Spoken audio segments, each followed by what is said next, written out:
क्या आपने कभी रात के सन्नाटे में रेडियो की नोब को घुमाते हुए उस आवाज़ को सुना है जो दो स्टेशनों के बीच के खाली स्पेक्ट्रम में गूंजती है?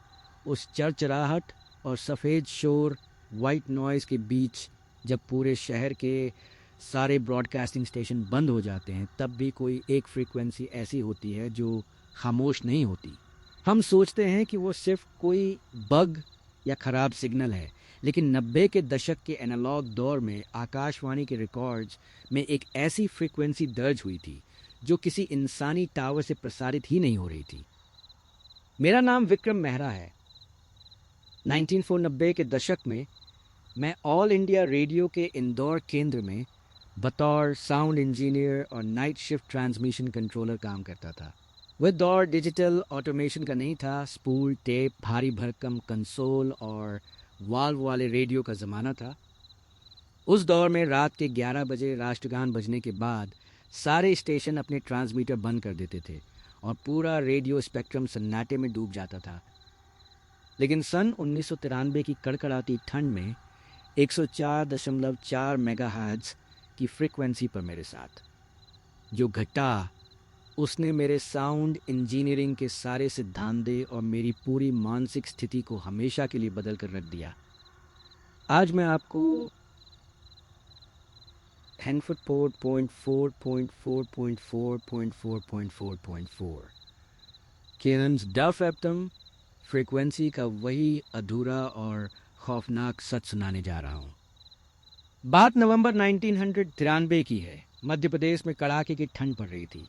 इंदौर का आकाशवाणी स्टूडियो शहर के बाहरी इलाके में बना एक पुराना ब्रिटिश दौर का ढांचा था। रात के 11 बज चुके थे। स्टूडियो के मुख्य ब्रॉडकास्ट रूम की लाल ऑन एयर लाइट बुझ चुकी थी। ड्यूटी पर मौजूद वरिष्ठ उद्घोषक और बाकी कर्मचारी अपने अपने घर लौट चुके थे। मेरी ड्यूटी रात 11 बजे से सुबह 6 बजे तक की थी। मेरा काम था रात भर मेन ट्रांसमीटर के सिग्नल लेवल को चेक करना, अगले दिन के कार्यक्रमों की स्पूल टेप्स को स्पूलर पर सेट करना और कंट्रोल रूम के मॉनिटरिंग कंसोल पर नज़र रखना। स्टूडियो के बाहर घना कोहरा छाया हुआ था और सागौन के पत्तों पर गिरती ओस की बूंदों के सिवा कोई आवाज़ नहीं थी। कंट्रोल रूम में केवल वैक्यूम ट्यूब्स की हल्की सी गर्माहट और एनालॉग मीटरों की सुइयों की टिक टिक थी। रात के ठीक 1:13 बजे जब मैं अपनी कॉफ़ी का सिप ले रहा था तो मास्टर ऑडियो कंसोल पर लगा सिग्नल प्रेजेंस का नीडल इंडिकेटर अचानक दाएं से बाएं पागलों की तरह भागने लगा। कंट्रोल रूम के बड़े मॉनिटर स्पीकर से एक तीखी कान फोड़ने वाली चरचराहट निकली। मैंने चौंक कर मास्टर फ्रीक्वेंसी काउंटर देखा। आकाशवाणी इंदौर का ऑफिशियल ट्रांसमीटर 102.8 एफएम पर था जो इस वक्त बंद पड़ा था, लेकिन मॉनिटरिंग स्क्रीन पर एक नई फ्रीक्वेंसी फ्लैश कर रही थी। 104.4 मेगाहर्ट्ज़। गवर्नमेंट टेलीकॉम अथॉरिटी के नियमों के मुताबिक 108.0 एफएम से ऊपर का बैंड मिलिट्री और एविएशन के लिए रिजर्व होता था और 104.4 एफएम का ये स्लॉट पूरे मध्य प्रदेश में किसी भी रेडियो स्टेशन को अलॉट नहीं किया गया था। ये पूरी तरह से खाली और ब्लैकआउट फ्रीक्वेंसी थी। मैंने तुरंत अपने हेडफोन लगाए और 104.4 एफएम के चैनल को सोलो मोड पर डाला। शुरुआत में सिर्फ स्टैटिक और सफ़ेद शोर की तेज़ आवाज़ आ रही थी। मुझे लगा कि शायद पास के किसी हाई वोल्टेज बिजली के तार में स्पार्किंग हो रही होगी, लेकिन जैसे ही मैंने फ़िल्टर नोब को थोड़ा घुमाया, उस सफ़ेद शोर के पीछे से एक बहुत ही धीमी बेस हाईवे इंसानी आवाज़ उभर कर बाहर आई। वह आवाज़ किसी पुराने विनाइल रिकॉर्ड की तरह अटक अटक चल रही थी। यह आकाशवाणी का विशेष रात्रि प्रसारण है। मेरी उंगलियां कंसोल पर जम गईं। वो आवाज़ किसी पुरुष की थी, लेकिन उसमें एक अजीब सा खिंचाव और भारीपन था, जैसे कोई बहुत पुराने कुएं के अंदर से बोल रहा हो। सबसे डरावनी बात यह थी कि उस प्रसारण का बैकग्राउंड म्यूज़िक वही पुरानी आकाशवाणी की सिग्नेचर ट्यून थी, लेकिन वो बहुत ही धीमी और उल्टी दिशा में बज रही थी। मैंने माइक्रोफोन स्विच ऑन करके टेस्ट लाइन पर पूछा, हेलो, कौन है ये? ये अवैध ट्रांसमिशन है, तुरंत अपना ब्रॉडकास्ट बंद कीजिए। रेडियो के उस पार से कोई जवाब नहीं आया।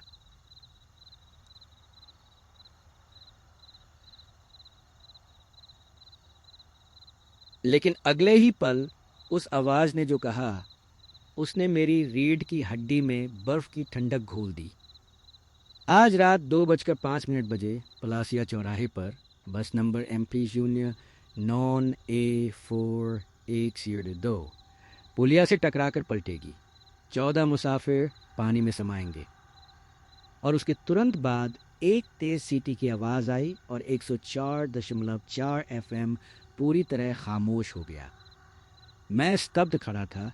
ये किसी सिरफिरे की घटिया मजाक थी या कोई अवैध हैकर रेडियो। उस जमाने में इतनी सटीक फ्रीक्वेंसी पर अवैध ट्रांसमिशन करना लगभग नामुमकिन था, क्योंकि इसके लिए लाखों के ट्रांसमीटर और भारी एंटेना की ज़रूरत होती थी। मैंने घड़ी देखी। रात के 1:25 बज रहे थे। मैंने अपने दिल को तसल्ली दा कि यह सिर्फ किसी शरारती तत्व की हरकत है। मैंने अपने लॉग बुक में इस घटना को दर्ज किया और दोबारा काम में लग गया।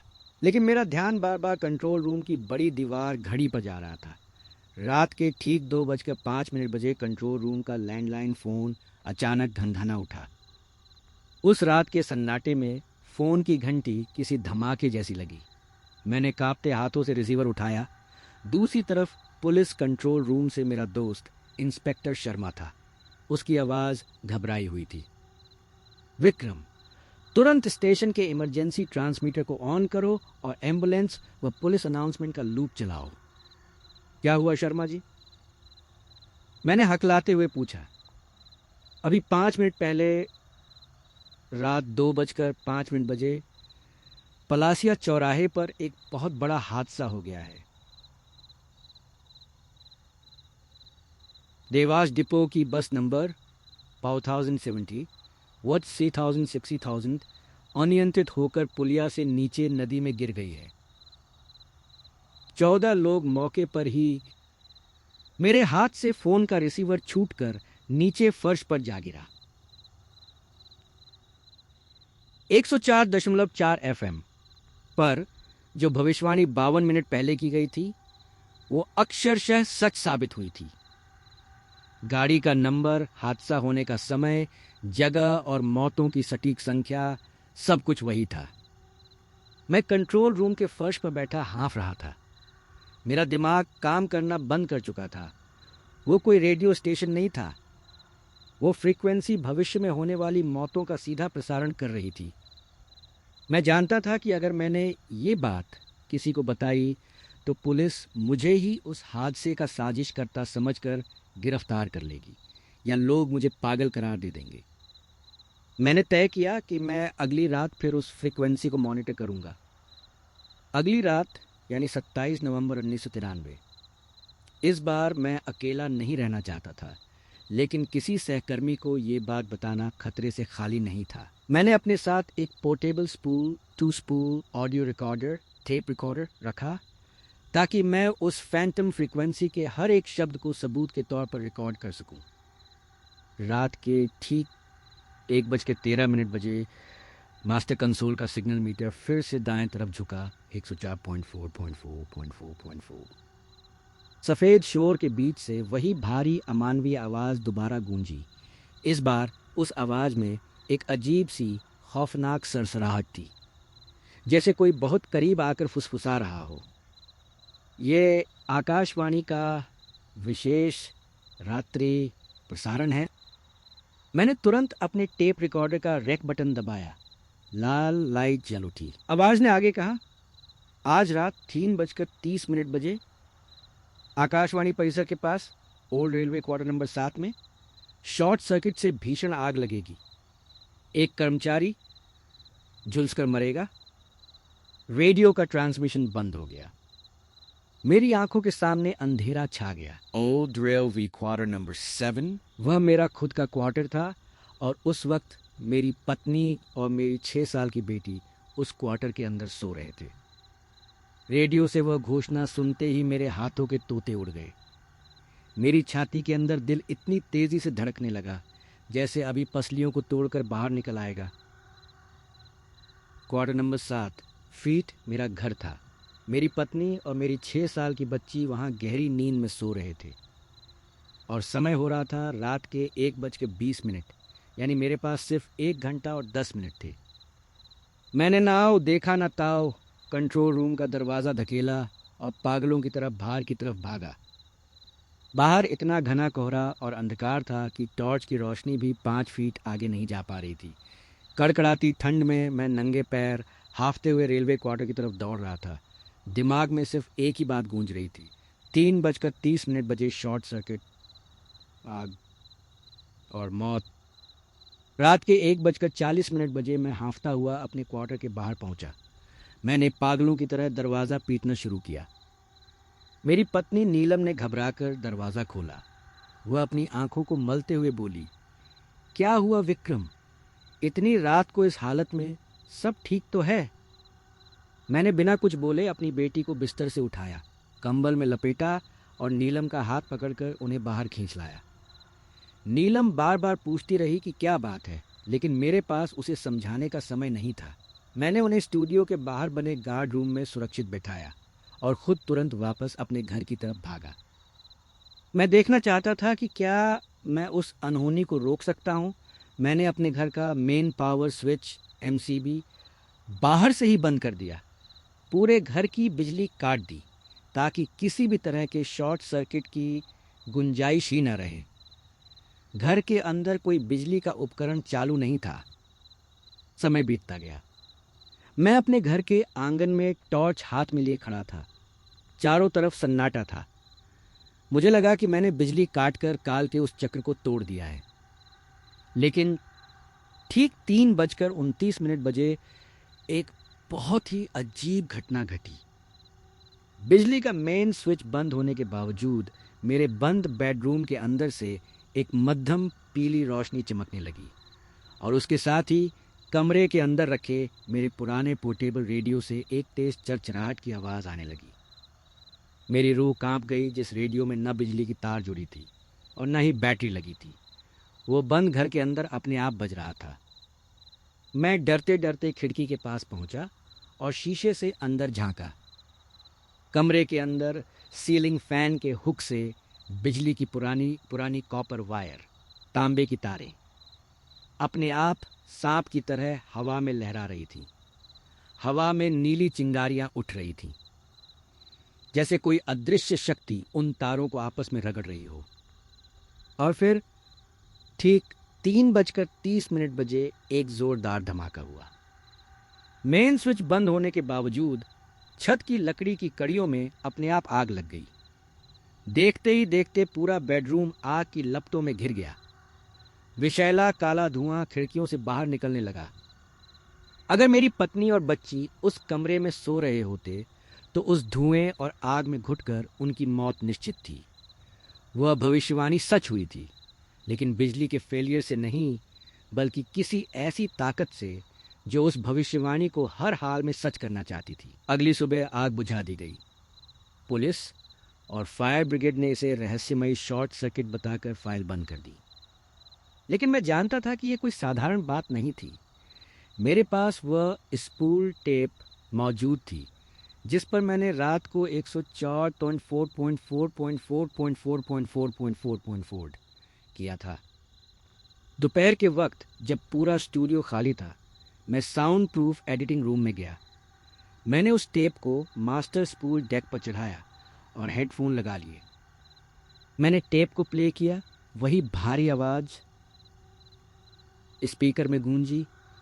यह आकाशवाणी का विशेष रात्रि प्रसारण है। इस बार मैंने अपनी साउंड इंजीनियरिंग की ट्रेनिंग का इस्तेमाल किया।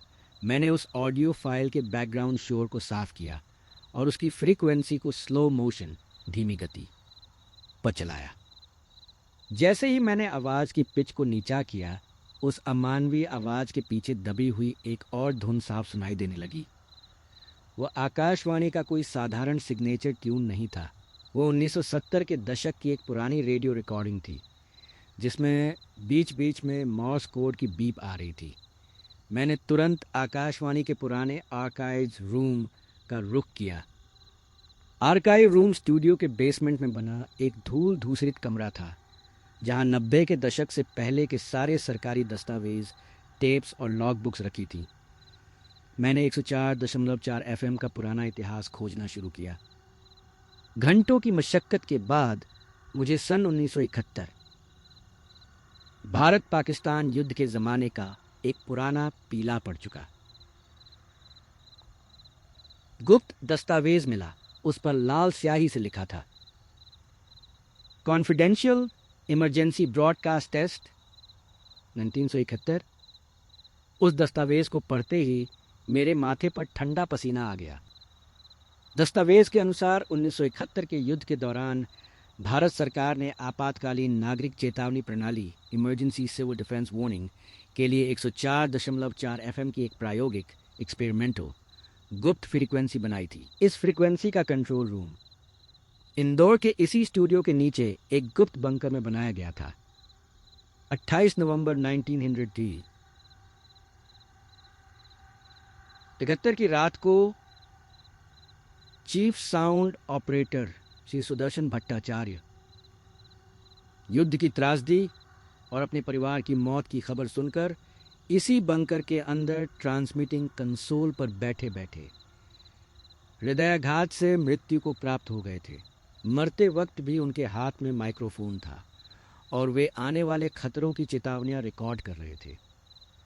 उस हादसे के बाद सरकार ने उस प्रोजेक्ट को हमेशा के लिए बंद कर दिया और बंकर को कंक्रीट से सील कर दिया। यानी जो आवाज़ कि 104.4.4.4.4.4 प्यूटिन खास अब सन 1971 में मरे, उसी साउंड ऑपरेटर सुदर्शन की प्रेतात्मा थी। वह आत्मा आज भी उस बंकर में फंसी हुई थी और समय के ताने बाने को चीर कर आने वाले हादसों और मौतों का सीधा प्रसारण कर रही थी। लेकिन कहानी का सबसे भयानक और दिल दहला देने वाला मोड़ आना अभी बाकी था। दस्तावेज पढ़ते पढ़ते मेरी नज़र उस रिपोर्ट के सबसे आखिरी पन्ने पर गई, जहां उस जमाने के साउंड ऑपरेटर सुदर्शन भट्टाचार्य की एक ब्लैक एंड वाइट फोटो लगी थी। जब मैंने उस फोटो को ध्यान से देखा तो मेरे हाथ से वह पुरानी फाइल छूटकर नीचे गिर गई। वह फोटो सुदर्शन भट्टाचार्य की थी, लेकिन उसका चेहरा, उसकी आंखें, उसकी बनावट हूबहू मेरी जैसी थी। यहाँ तक कि उसके माथे का वह पुराना तिल भी ठीक उसी जगह था जहाँ मेरा था। तभी बेसमेंट के उस बंद और अंधेरे रिकॉर्ड रूम में लगे पुराने टूटे हुए स्पीकर से एक तेज चरचराहट हुई। वह फैंटम फ्रीक्वेंसी बिना किसी रेडियो या बिजली के सीधे उस कमरे की दीवारों में गूंजने लगी। विक्रम, तुम किसी और की आवाज़ नहीं सुन रहे थे। तुम 1971 में भी इसी कंसोल पर बैठे थे और आज भी इसी कंसोल पर हो। यह आकाशवाणी का तुम्हारा अपना अंतिम प्रसारण है। कमरे का तापमान अचानक बर्फीला हो गया। बेसमेंट की दीवारें थरथराने लगीं और फिर उस स्पीकर से जो अगली घोषणा हुई, उसने मेरी बची कुची आत्मा को भी निचोड़ कर रख दिया। आज रात 12 बजे 104.4 एफएम की फ्रीक्वेंसी पर विक्रम मेहरा की अपनी अंतिम सांस का सीधा प्रसारण होगा। आज इस घटना को 30 साल बीत चुके हैं।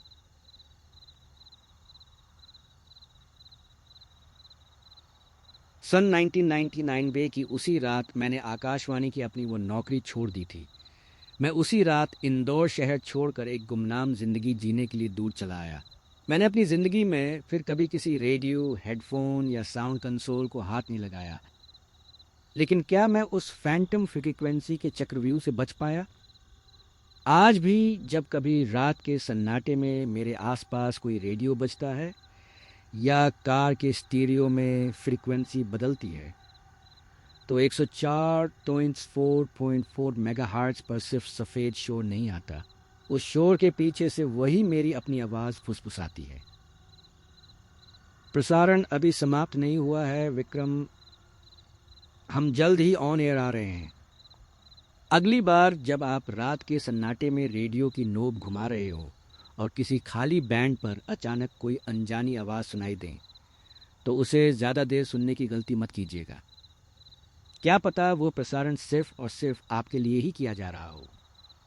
अगर आपके पास भी 90 के दशक पुरानी तकनीकों या रेडियो से जुड़ी ऐसी ही कोई सच्ची और डरावनी आप बीती है, तो नीचे दिए गए विवरण में हमारी ईमेल आईडी पर लिखकर या वॉइस नोट के रूप में ज़रूर भेजें। हम आपकी कहानी को आपके नाम के साथ हमारे अगले वीडियो में फीचर करेंगे।